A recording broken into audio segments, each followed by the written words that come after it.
연말정산 환급을 위한 최고의 전략. 근로자가 가장 많이 공제받는 게 뭐라 그랬죠? 제가? 네, 신용카드 소득공제입니다. 그래서 이 전략만 잘 짜도, 환급받을 수 있는 금액이 높아진다.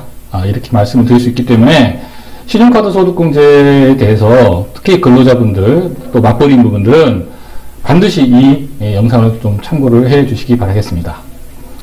자, 근로자가 가장 많이 공제받는 신용카드 소득공제는 신용카드, 그리고 현금 영수증, 선불 및 직불카드에 대해서 공제를 해준다. 근데, 세액공제가 아니고 소득공제이기 때문에 소득공제는 제가 누가 유리하다 그랬죠? 제가 첫 시간에 이야기했죠? 소득공제는 누가 소득이 많은 분이 왜 소득에서 빼주기 때문에 바로 그분의 실효세율과 관련된 세금이 환급이 된다. 제가 첫 강의에 말씀을 드렸죠. 예, 꼭 여러분 살펴보시고요.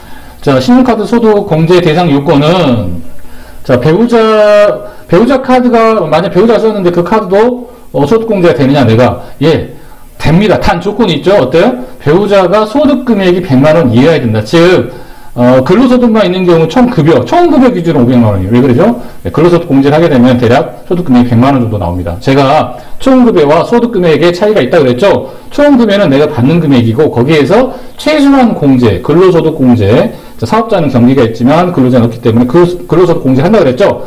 그랬을 때 소득 금액이 총 급여에서 근로소득 공제를 하게 되면 소득 금액 100만원 정도 나옵니다. 그래서 배우자가 만약에 연간 소득 금액이 100만원 이하인 경우에는, 배우자가 신용카드를 사용해도, 자연스럽게 제가 공제를 할 수 있죠. 왜? 소득이 없다고 이제 본다는 이야기죠. 자, 그리고 사업자인 배우자는 신용카드 사용 공제가 안 된다. 당연히 소득이 있고 사업자 등록이 있기 때문에 안 된다는 이야기죠. 근로자인 경우입니다. 근로자. 자, 그 다음에 자녀 입양자는 소득 금액 100만원 이하. 다른 가족이 기본공제를 받지 않아야 된다라는 거고요. 자, 부모, 장인, 장모, 조모, 보시면 참고하시면 되겠습니다. 자, 신용카드 소득공제를 위한 조건 첫 번째가 뭐냐? 총 급여의 25% 이상 사용해야 공제가 시작된다라는 겁니다. 자, 여기서 중요한 점입니다. 만약에 내가 연봉이 1억이고 배우자가 5천입니다. 5천만 원이면, 자, 1억이면 얼마 이상 써야 돼요? 2,500만 원 이상 써야 돼요. 신용카드로. 그러면 전체 총 신용카드 사용 금액을 놓고 소득공제가 급여가 많은 사람이 소득이 많은 사람이 유리하다 그랬잖아요. 특히 근로자. 자, 그럴 경우에 소득공제 받는 게 유리한데 1억 연봉에 25%면 2,500만 원 이상 써야 돼. 만약에 미만을 사용하면 5천만 원에 25%는 1,250만 원이란 말이에요. 근데 만약에 부부가 사용한 금액이 예를 들어서 뭐 한 2천만 원 정도다. 그러면 어떻게 해요? 근데 어차피 1억의 연봉은 해당되지 않습니다. 소득공제가 들어가지도 않아요. 그러면 누구? 배우자로 간다라는 겁니다. 배우자로. 자, 그랬을 때 이게 연초냐 아니면 연말에 이걸 계획하느냐에 따라 약간 다른데 이 부분을 제가 뒤에서 다시 설명을 드릴게요. 자, 중요한 거는 뭐다? 총급여, 즉 근로자가 25% 각 연봉의 총급여의 25% 이상 사용되어야 공제가 그때부터 소득공제가 시작이 된다라는 겁니다. 자, 소득공제를 알아볼 건데, 신용카드는 15%, 체크카드, 현금영수증, 선불 지불카드는 30%다라는 거고요. 자, 그러면 어떻게 돼요? 신용카드를 써야 되나, 당연히 뭐 체크카드를 쓰면 좋다라고 이야기를 할 수 있는데, 신용 같은 경우에는 어떤 혜택들이 있죠. 뭐 할인을 해준다거나, 무이자 할부를 해준다거나, 여러 가지 혜택들이 있기 때문에, 또 신용카드를 또, 쓰는 분들은 또 쓴다는 이야기죠. 그러면 이 신용카드의 소득공제를 어떻게 하면 잘 받을 것인가. 이 황금 비율이 있어요. 제가 기다리세요. 좀 이따 설명드릴게요. 자, 소득 공제율은 이제 전통시장과 대중유통은 40%나 된다는 이야기죠. 그리고 도서, 공연, 전시는 1907천만 원 이하자에게는 30%를 해주겠다라는 겁니다. 자, 이게 이제 추가 공제인데, 전통시장, 대중유통 각각 100만 원씩, 도서, 공연은 7천만 원 이상자, 이거를 또 100만 원에 대해서 추가 공제 해주겠다라는 겁니다. 그래서 소득 공제가 있고 추가 공제가 있다라는 거. 자, 그래서 각각의 공제는 있지만 한도가 있죠. 어차피 맥시멈 한도는 있겠죠, 당연히. 그래서 기본 공제 한도, 자, 총급의 20% 또는 300만 원 중에 뭐요? 미니멈으로 결정을 한다. 그래서 20%면 얼마야? 7천만 원 이하. 7천만 원 해도 뭐죠? 1,400만 원이죠. 1,400만 원. 그죠? 그리고 300만 원. 둘 중에 예를 들어서 미니멈이니까 최대 어떻게? 300만 원 정도 한다는 이야기죠. 네. 그리고 각각의 급여 구간별로 한도가 정해져 있다. 근데 추가로 뭐 전통시장에 사용된 거는 100만 원, 대중교통 100만 원, 7천만 원 이하자는 도서공연도 100만 원 추가로 해주겠다라는 거. 추가. 이게 이제 2023년도로 약간 바뀝니다. 그래서 요거는 제가 다음 시간에 말씀을 드릴 거고요. 자, 요거의 미니멈에 대해서 한도에 대해서 여러분들이 잘 체크를 하셔야 된다. 자, 신용카드 소득공제 제외 대상이 있습니다. 그래서 신차 구입비는 안 되죠. 그러나 중고차는 됩니다. 그리고 보험료 그리고 세금 내는 거, 공과금 이런 건 안 돼요.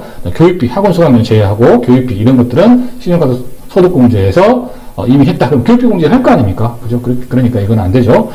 자, 좀 더 자세히 알아보면 세금은 국세, 지방세, 그리고 공과금, 전기, 수도, 가스, 요금 등등, 통신비, 그리고 자동차 신차 구매, 그리고 리스료, 그 다음에 해외 사용료, 유가증권 구입, 이런 것들. 자, 교육비 공제 대상인 수업료와 입학금, 보험료 공제 대상인 보험료와 공제료, 이런 것들을 중복 안 된다 이야기죠. 자, 그리고 기본공제 제한하겠다라는 거. 요 부분을 왜 아셔야 되냐면, 제가 나중에 이제 그 월급여, 총급여의 25%를 계산을 할 때, 이거를, 카드 사용료를 만약 이걸 했다 그러면 이걸 제외해야 돼요. 제외하고 25% 이상이 돼야 됩니다. 그래서 이 부분이 일단은 중요합니다. 그래서 이걸 여러분 잘 알고 계셔야 됩니다. 자, 그러면 신용카드 소득공제 계산 방법은요. 자, 신용카드는 전체 사용, 그 카드에 대한 사용 금액 전체에서 현금, 체크, 도서공연, 전통대출 빼고 거기에서 15% 해주고요. 자, 현금 영수증 및 직보율 선불카드는 빼준 거에서 30%. 역시 도서공연 방법. 여기는 도서는 뭐예요? 네, 7천만 원 이상 이하인자죠. 그래서 30%. 그 다음에 전통시장, 자, 그 다음 대중교통 이렇게 곱해서 네, 각각의 1, 2, 3, 4를 5를 다 더한다라는 겁니다.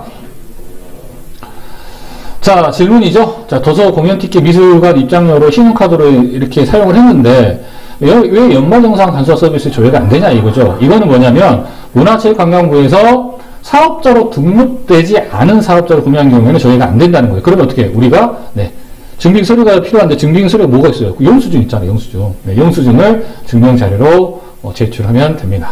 네. 자, 이제 나오죠. 자, 신용카드 소득공제 사용량 환급 비율 이렇게 나옵니다. 자, 그러면 이게 어떤 게 왜 이렇게 유리한지 한번 보겠습니다. 자, 우리가 총 급여의 25%라고 그랬잖아요. 25%를 사용 안 했다. 예를 들어 1억 연봉인데 2,500만 원을 사용 못했다. 그러면 어차피 안 되는 거 그냥 신용카드 쓰시라는 게 왜? 부가 서비스가 많잖아요. 뭐 할인이라든가 여러 가지 적립이라든가 이런 것들이 너무 좋잖아요. 그러니까 어차피 안 되는 거 체크카드 써봐야 그쵸? 어차피 안 되죠. 그러니까 신용카드로서 그나마 신용카드의 부가 서비스를 혜택을 받아라는 이야기고요. 그 다음에 아까 공제 한도가 얼마였어요? 300만 원 정도 되잖아요. 뭐 물론 이제 연봉에 따라서 200만 원도 있습니다만은. 자, 그러면 그 금액 공제 한도액을 이제 초과했다. 이미 소득공제를 난 이미 받는다. 그래서 그 이상은 어떻게 해라? 그때는 또 이제 어차피 한도에 초과돼서 안 되니까 신용카드를 쓰라는 이야기예요. 그죠? 네네. 그리고 최저 사용 금액, 즉 25% 이상부터 최대 공제 한도액까지는 체크카드, 즉 30% 공제율이잖아요. 그러니까 체크카드가 굉장히 유리하다. 그러면 만약 1억 연봉인자는 어떻게 됩니까? 2,500만까지는 신용카드를 쓰고 2,500만 원부터는 체크카드를 쓰는 거예요. 그 이상부터는. 그죠? 네, 그렇게 해서 하게 되면 이 환급비를 최대한 마치고 최대 공제 한도액을 넘어섰다. 그러면 또 신용카드로 사용하시면 유리하다는 거죠. 이런 환급비를 잘 지키시면 굉장히 좋다라는 겁니다. 굉장히 연말정산의 세금 혜택도 받으면서 신용카드의 서비스 혜택도 같이 받을 수 있다라는 거죠.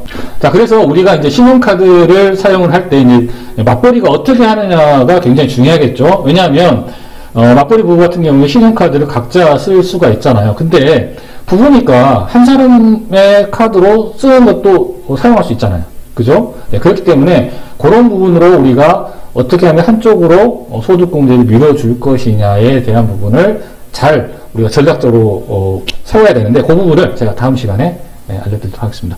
자, 구독, 좋아요, 알림 그리고 SNS 공유 꼭 좀 부탁드리겠습니다. 감사합니다.